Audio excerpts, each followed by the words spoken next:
નમસ્તે વિદ્યાર્થી મિત્રો, આપણે ગઈકાલે પ્રમાણિત વિચલનના તમામ પ્રકારના દાખલાઓ જોયા. એટલે જે સતત આવૃત્તિ વિતરણના દાખલા બાકી હતા એને ટૂંકી રીતે પણ ગણી શકાય અને FI/XI ના સૂત્રનો ઉપયોગ કરીને પણ ગણી શકાય.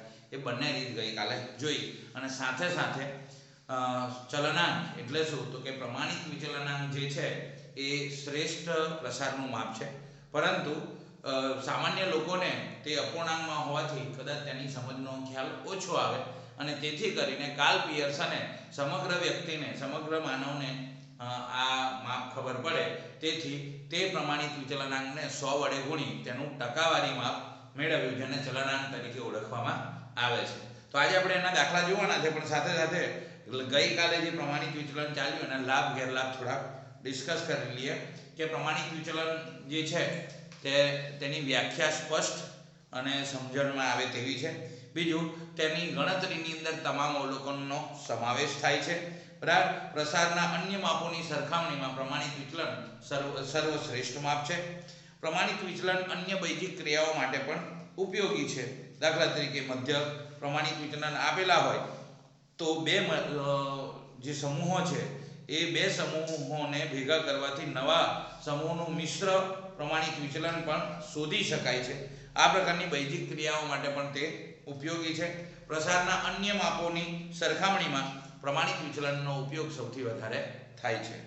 એના ગેરલાભ છે કે પ્રસારના અન્ય માપોની સરખામણીમાં પ્રમાણિત વિચલનની ગણતરી સહેજ અઘરી છે, કે આ માપોમાં અંતિમ અવલોકનોને વધુ મહત્વ મળે છે અને જો આવૃત્તિ વિતરણ ખુલ્લા હોય ત્યારે પ્રમાણિત વિચલન શોધી શકાતું નથી.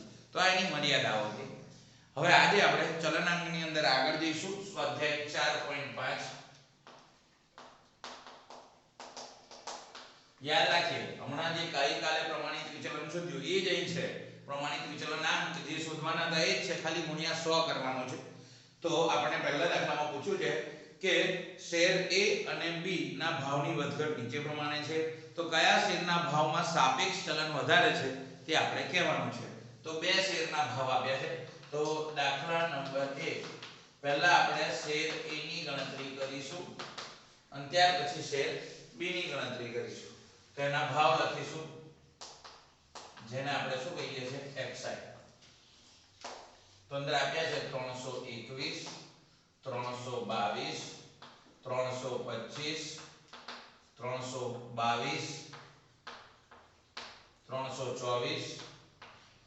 320, 323, 316 અને 319, 318.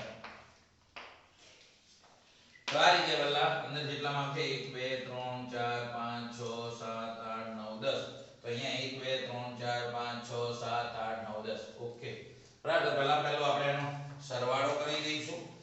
બરાબર. જે રીતે ગણતરી પ્રમાણિત વિચલનની કરતા હતા એ જ રીતે આની ગણતરી કરવાની છે.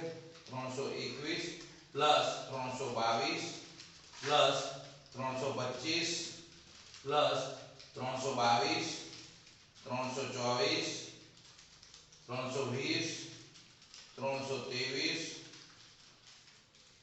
316 319 318. તો 3210. બરાબર. આ સરવાળો આવશે. પહેલું આપણે એનો મધ્યક શોધી લઈશું. તો મધ્યક x બાર નું સૂત્ર છે સિગ્મા xi/n, એટલે 3210 ભાગ્યા 10 એટલે આવશે 321. અહીંયા મધ્યક કેવો મળે છે? પૂર્ણાંક મળે છે. એટલે આપણી માટે સારી રીત કઈ હશે? x - x બાર એ આપણે પહેલા શોધીશું. તો 321 માંથી 321 જશે 0, 322 માંથી 21 જશે 1, 325 માંથી 21 જશે 4, 322 માંથી 21 જશે 1, 324 માંથી 21 જશે 3, 320 માંથી 21 જશે -1, 323 માંથી 21 જશે 2, 316 માંથી 21 જશે 5, કેવા માઈનસ 316 માંથી 321 -5, 319 માંથી 321 -2, 318 માંથી 321 -3, અને આનું ટોટલ કરીશું તો 0 આવશે. કારણ કે અવર્ગીકૃત માહિતીમાં આ સ્થિતિ જોવા મળે છે. કાલે આપણે ટ્રાય કર્યો તો એકમાં નતું. 5 6 7 8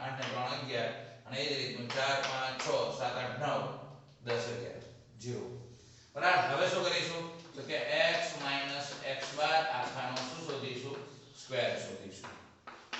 તો આનો સ્ક્વેર એટલે 0 નો 0 1 નો 1 4 4 16 1 નો 1 3 3 9 1 1 1 2 2 4 પાંચો પાંચો 25 2 2 4 3 3 9. હવે આનો સરવાળો આપણે કરવાનો છે. તો 9 ને 4 13 9 ને 4 13 ને 5 18 ને 4 22 23 23 માં 9 32 33 33 માં 6 39 ને 40 ની શૂન્ય વધી પડી 4 5 6 7 તો 70 આનું ટોટલ થશે. બરાબર. હવે આપણે શોધીશું આમાં પ્રમાણિત વિચલન. તો એનું સૂત્ર આપણે લખાવ્યું છે કે s બરાબર વર્ગમૂળમાં સિગ્મા x માઈનસ x બાર નો સ્ક્વેર છેદમાં m. તો શું આવશે આગળ જઈએ તો અહીંયા લખીશું s બરાબર શું છે સિગ્મા x માઈનસ x બાર નો વર્ગ કેટલો આવે છે 70.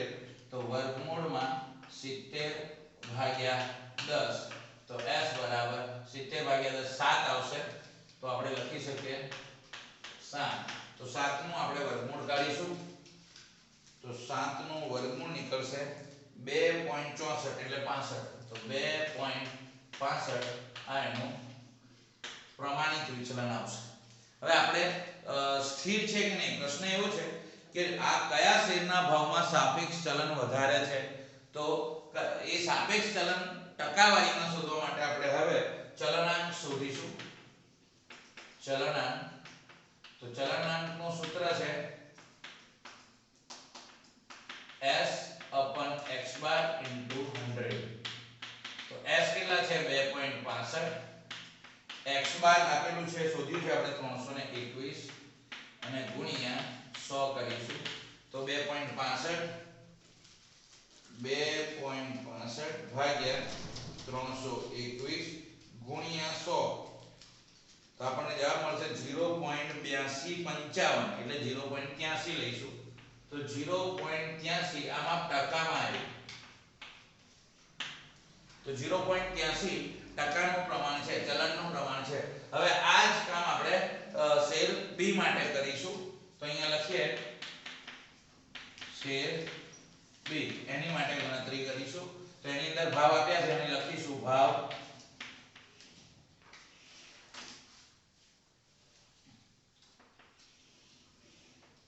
તો ભાવ અંદર આપ્યા છે 141 146 130 146 142 145 132 134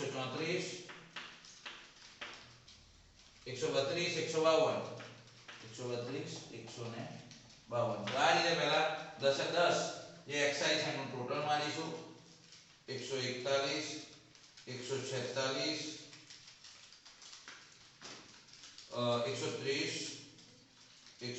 146 142 145 132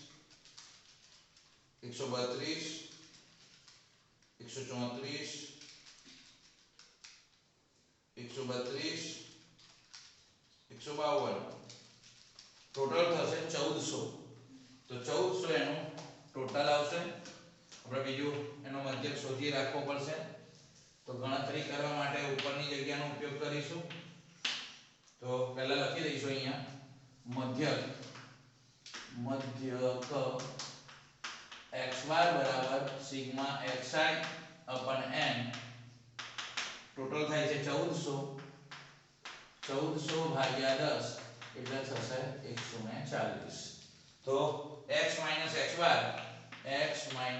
બાર એટલે 140 બાદ કરીશું. 141 માંથી 140 જશે તો 146 માંથી 140 જશે તો 6 130 માંથી 140 જશે તો -10 146 માંથી 140 જશે તો 6 142 માંથી 140 જશે તો 2 145 માંથી 140 જશે 5 132 માંથી 140 જશે -8 134 માંથી 140 જશે -6 132 માંથી 140 જશે -8 અને છેલ્લે 152 માંથી 140 જશે તો +12 આવશે, જવાબ આવશે 0. હવે શું કરવાનું છે? x - x બાર નો સ્ક્વેર કરવાનો છે. તો 1 નો વર્ગ 1 છાય 36 10 10 100 છાય 36 2 2 4 5 5 25 ઈઠ્યું ઈઠ્યું 64 છાય 36 ઈઠ્યું ઈઠ્યું 64 12 144. બરાબર. હવે આપણે આનો સરવાળો કરીશું. તો 1 + 36 + 100 + 36 + 4 + 25 + 64 + 36 + 64 + 144. જવાબ આવશે 510. બરાબર. એ આપણને કામ લાગશે આગળ. તો શું શોધીશું? પ્રમાણિત વિચલન. તો આપણને ખબર છે s બરાબર વર્ગમૂળમાં સિગ્મા x - x બાર નો સ્ક્વેર અપન n. તો s બરાબર આનો જવાબ આવ્યો છે 510 ભાગ્યા n કેટલા છે 10. તો s બરાબર ગયા એટલે વર્ગમૂળમાં 51. તો s બરાબર 7.51 જે છે એનું વર્ગમૂળ કાઢીશું તો જવાબ મળશે 7.1414. એટલે 7.14 લઈશું. આ આવ્યો પ્રમાણિત વિચલન. હવે આપણે શું શોધીશું? ચલનાંક. તો ચલનાંકનું સૂત્ર આપણને ખબર છે. ચલનાંક બરાબર s ભાગ્યા x બાર ગુણ્યા 100. તો 7.14 ભાગ્યા 140 ગુણ્યા 100. તો 7.14 ભાગ્યા 140 ગુણ્યા 100. તો જવાબ મળશે 5.1. 5.1 સાવ મળશે. હવે અહીંયા તમે ધ્યાનથી દેખી શકો છો કે અહીંયા ચલનાંક ઓછો છે 0.83% છે અને અહીંયા ચલનાંક કેટલો છે 5.1%. તો જેનો ચલનાંક વધારે હોય એ સ્થિર ઓછું છે એટલે ચલનનું પ્રમાણ એમાં વધારે છે. હવે પ્રશ્ન પૂછ્યો છે કે કયા શેરના ભાવમાં સાપેક્ષ ચલન વધારે છે? તો ચલન કોનામાં વધારે છે દેખાય છે 5.1% જે છે. તો લખવાનું કયા શેર બી ના ભાવમાં લખી શકીએ છે. માટે શેર બી ના ભાવમાં સાપેક્ષ ચલન વધારે છે. બરાબર. કેમ? તો કે એનો ચલનાંક વધારે છે. અને કયા ભાવ સ્થિર છે? તો જેનો ચલનાંક ઓછો હોય એના ભાવ સ્થિર છે. તો લખીશું શેર A ના ભાવ B ની સાપેક્ષે વધારે સ્થિર છે.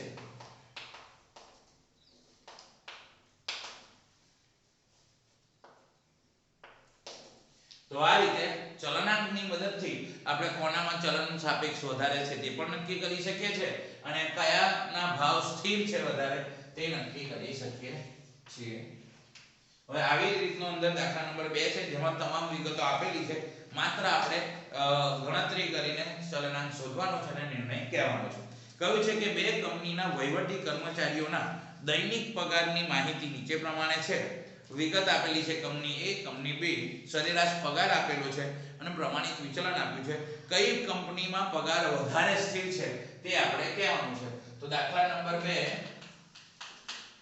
લખ્યું છે કંપની A. તો આપણે કંપની A નું પહેલા ગણીએ. કંપની નંબર A એનું છે સરેરાશ પગાર એટલે x બાર આપેલો છે. અહીંયા આપણે પહેલા લખીએ સરેરાશ પગાર એટલે કે x બાર એ આપેલો છે 600 અને પ્રમાણિત વિચલન s એ બી આપેલું છે 30. બસ આપણને પૂછ્યું છે કઈ વધારે સ્થિર છે. તો પહેલા આપણે આનો ચલનાંક શોધીશું. તો પહેલા પ્રમાણિત વિચલન બધું ગણેલું છે તો ડાયરેક્ટ સૂત્ર જ લખવાનું રહ્યું. ચલનાંક બરાબર સૂત્ર s / x બાર ગુણ્યા 100. તો s કેટલા છે 30 ભાગ્યા 600 ગુણ્યા 100. તો સાદું રૂપ આપીશું તો આપણને જવાબ મળશે 30 ભાગ્યા 600 ગુણ્યા 100. જવાબ મળશે 5%. 5%. આ ચલનાંક કોનું છે? કંપની A નું. હવે આપણે કોનું ગણીશું? Company B. તો કંપની B ની માહિતી આપણી પાસે છે. શું લખ્યું છે? સરેરાશ પગાર. સરેરાશ પગાર અંદર આપેલો છે 2100 રૂપિયા અને પ્રમાણિત વિચલન એ આપ્યું છે 84. તો સરેરાશ પગાર એ શું છે? x બાર અને s. તો આપણે ડાયરેક્ટ જ ચલનાંક શોધવાનો રહેશે. તો ચલનાંક બરાબર s upon x બાર ગુણ્યા 100. તો 84 છેદમાં 2100 ગુણ્યા 100. તો ભાગાકાર કરીશું 84 ભાગ્યા 2100 ગુણ્યા 100. તો જવાબ આવે છે 4%.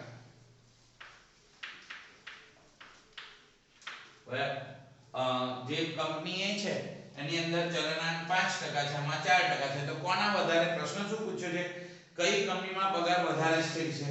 તો જેનો ચલનાંક ઓછો હોય એમાં પગાર વધારે સ્થિર હોય. તો આપણો જવાબ બનશે, શું લખીશું? તારણમાં નિર્ણય શું લખીશું?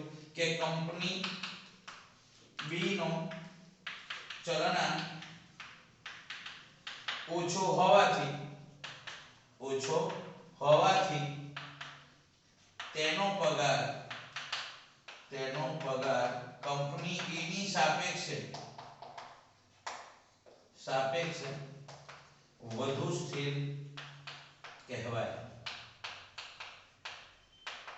બરાબર. તો કોનો સ્થિર કહેવાશે? કંપની B નો. ત્યાર પછી આપણને છેલ્લો ત્રીજો દાખલો છે કે બે શ્રેણીઓના ચલનાંક 30% અને 25% છે. પ્રમાણિત વિચલન 15 અને 9 છે. તો બંને શ્રેણીના મધ્યક શોધવાનો છે. નાનો દાખલો છે.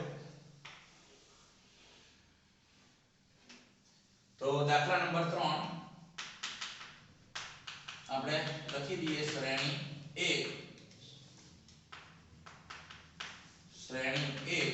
અને અહીં લખીએ શ્રેણી 2. હવે કયું છે? ચલનાંક 30% અને 25% છે. આનો ચલનાંક જે છે ચલનાંક એ અહીંયા 30% છે અને પેલામાં 25% છે. ત્યાર પછી જે પ્રમાણિત વિચલન એટલે કે s એ પહેલામાં 15 છે તો બીજામાં 9 છે. તમારે મધ્યકની ગણતરી કરવાની છે. તો બંનેની સાથે જ કરીશું તો બંને બાજુ કામ થશે.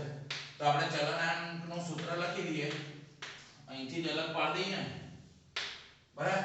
તો શું લખ્યું? ચલનાંકનું સૂત્ર શું? s upon x બાર ગુણ્યા 100. અહીંયા પણ એ જ લખીએ. ચલનાંક બરાબર s upon x બાર ગુણ્યા 100. હવે આનો ચલનાંક કેટલો છે? 30. s કેટલા છે? 15. શું નથી ખબર? x બાર ગુણ્યા 100. સેમ અહીંયા આનો ચલનાંક કેટલો છે? 25. s કેટલા છે? 9. શું નથી ખબર? x બાર ગુણ્યા 100. હવે x બાર અહીંયા આવી જશે અને 30 નીચે જતા રહેશે. તો હવે શું લખાશે? 15 ભાગ્યા 30 ગુણ્યા 100. સેમ અહીંયા થશે. x બાર અહીંયા આવતા રહેશે તો x બાર બરાબર 9 ગુણ્યા 25 આવે જાય તો ભાગ્યા 25 ગુણ્યા 100. તો x બાર બરાબર આપણે એનું સાદું રૂપ આપીશું તો 15 દુ 30 અને 2 50 100 એટલે 50 x બાર આવશે પહેલી શ્રેણીમાં. અને અહીંયા x બાર બરાબર 9 ભાગ્યા 25 ગુણ્યા 100. તો જવાબ મળશે 36. તો 36 એનો જવાબ આવશે. તો બંને શ્રેણીના મધ્યક આ રીતે મેળવી શકાશે.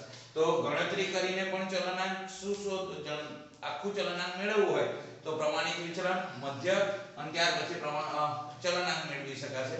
અને જો આપ્યું હોય તો ડાયરેક્ટ જ આ સૂત્રનો ઉપયોગ કરીને ચલનાંક દ્વારા પણ આપણે કઈ પેઢી કાં તો કોઈ સમૂહ સ્થિર છે અથવા કયામાં સાપેક્ષ ચલન વધારે છે તે નક્કી કરી શકીએ છે. હવે આપણે આનું આગળનું આપણે હમણાં જ એના પ્રમાણિત વિચલનના ફાયદા જોયા. એની અંદર કહ્યું હતું કે બેઝિક ગણતરી માટે સરળ છે. એટલે કે કોઈ એક સમૂહનો મધ્યક અને પ્રમાણિત વિચલન આપ્યો હોય અને બીજા સમૂહનો પણ મધ્યક અને પ્રમાણિત વિચલન આપ્યો હોય તો બંનેને ભેગા કરીને આપણે આખા સમૂહનો મિશ્ર પ્રમાણિત વિચલન પણ મેળવી શકીએ છીએ અને તેથી તેને આદર્શ માપ ગણવામાં આવે છે. તો હવે આપણે એ જ મિશ્ર પ્રમાણિત વિચલન ગણવાના છીએ.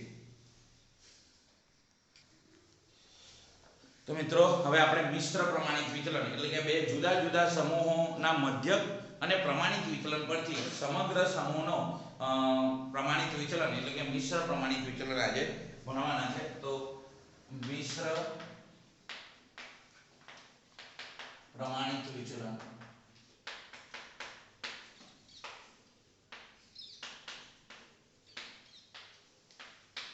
બે કે તેથી બે જુદા જુદા સમૂહોના મધ્યક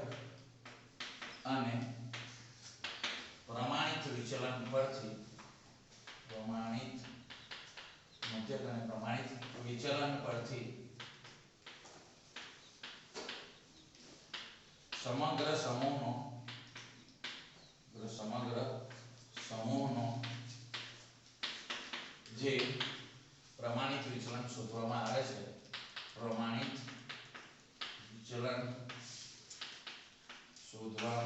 છે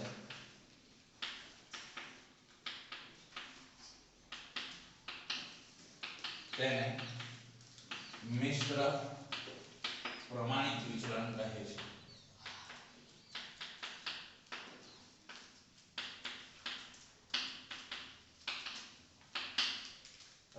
તો આની માટે બે ગણતરીઓ સૌથી અગત્યની છે. પહેલી ગણતરી છે આપણે જે મિશ્ર મધ્યક શોધતા હતા તે. તો પહેલા આપણે શોધવાનું છે મિશ્ર મધ્યક. આપણને એનું સૂત્ર આવડે છે x બાર c કમ્બાઈન. યાદ છે? આગલા પ્રકરણમાં x બાર c મિશ્ર મધ્યક n1 x બાર 1 અને n2 x બાર 2 અપન n1 n2.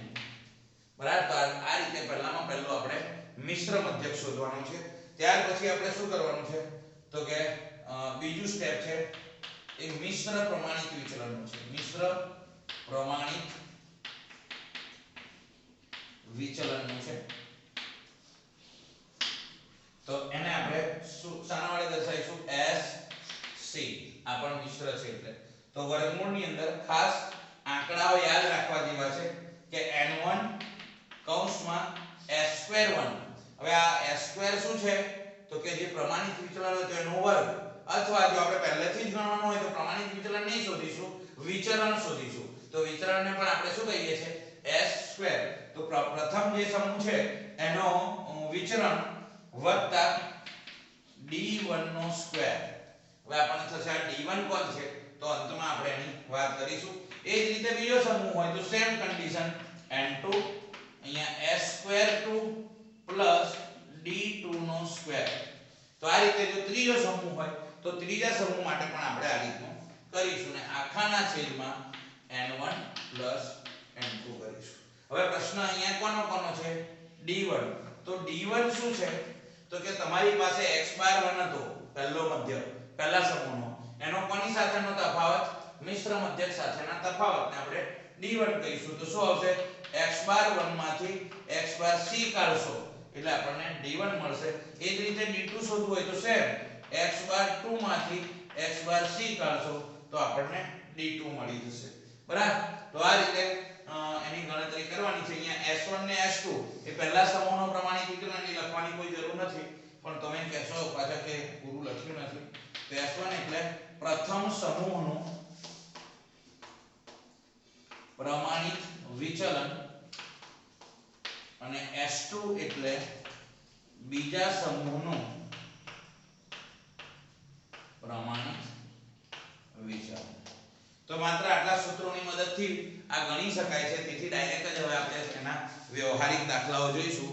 પાઠ્યપુસ્તકમાં સ્વાધ્યાય 4.6 આપેલું છે તો આપણે એની પરથી એની ગણતરી કરીશું.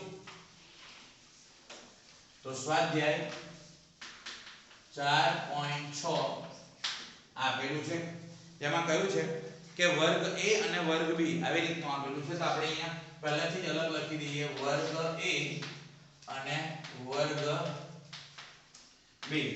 લખ્યું છે વિદ્યાર્થીઓની સંખ્યા 50 ને 60.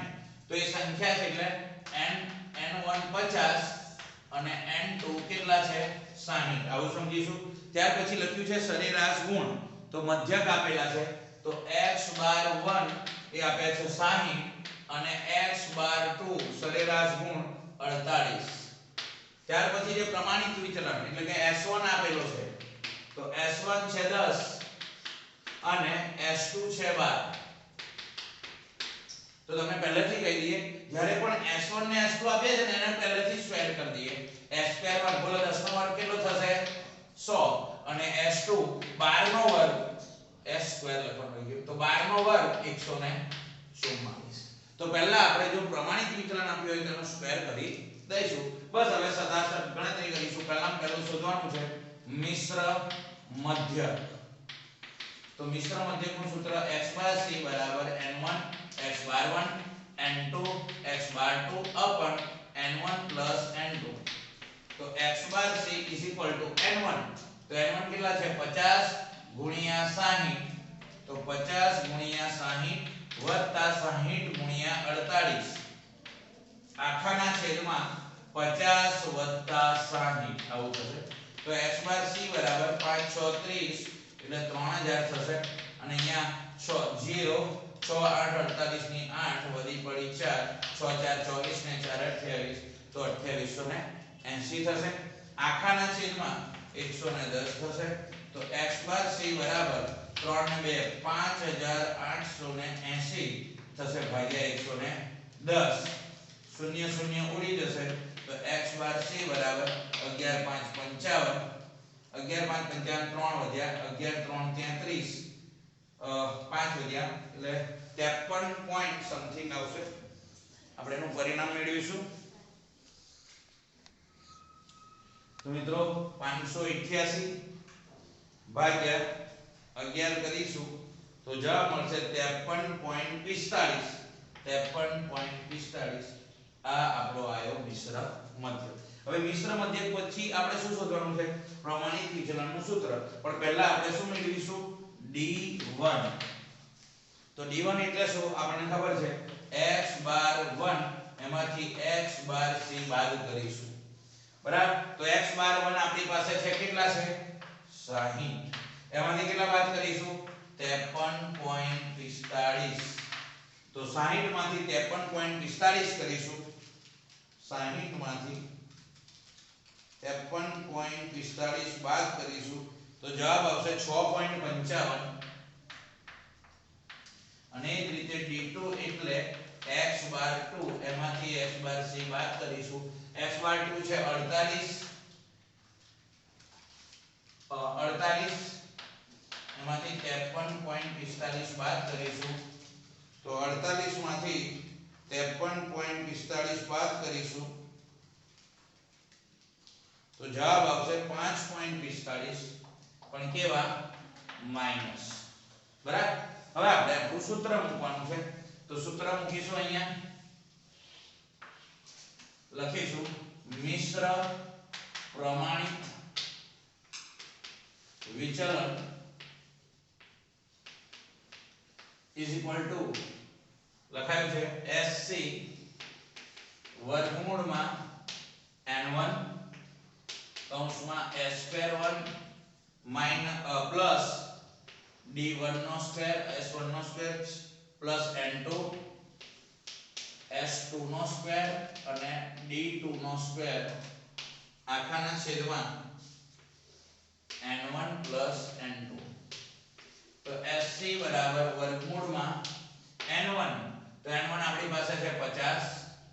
s1 નો સ્ક્વેર આપણે મેળવી દીધો છે 100.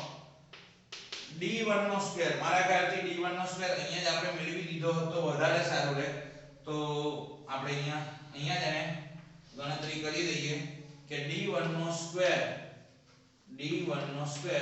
અને d2 નો સ્ક્વેર એ આપણે અહીંયા જ કરી દઈએ જેથી ત્યાં ડાયરેક્ટ જવાબ લખી શકીએ તો 6.55 છે 6.55 ગુણ્યા બરાબર તો જવાબ મળશે 42.90 42.90 અંડી 2 -5.45 છે 5.45 જે છે એનો વર્ગ કરીશું તો જવાબ મળશે 29.70 તો આપણે ડાયરેક્ટ જ અહીંયા લખી શકીએ એટલા માટે લખીશું 42.90 વત્તા n2 કેટલા છે 60 કૌંસમાં s2 સ્ક્વેર એટલે 144 વત્તા કેટલા આવશે 29.70 ને આખાના છેદમાં 50 + 60 તો s ઇઝ ઇક્વલ ટુ હવે 142.90 ગુણ્યા 50 કરવાના ગુણ્યા 50 તો જવાબ આવશે 7145 આ જવાબ આવશે બરાબર ત્યાર પછી પેલી બાજુ છે 144 વત્તા 29.70 એનો જે જવાબ આવશે 173.7 એના ગુણ્યા 60 કરીશું તો જવાબ આવશે 10422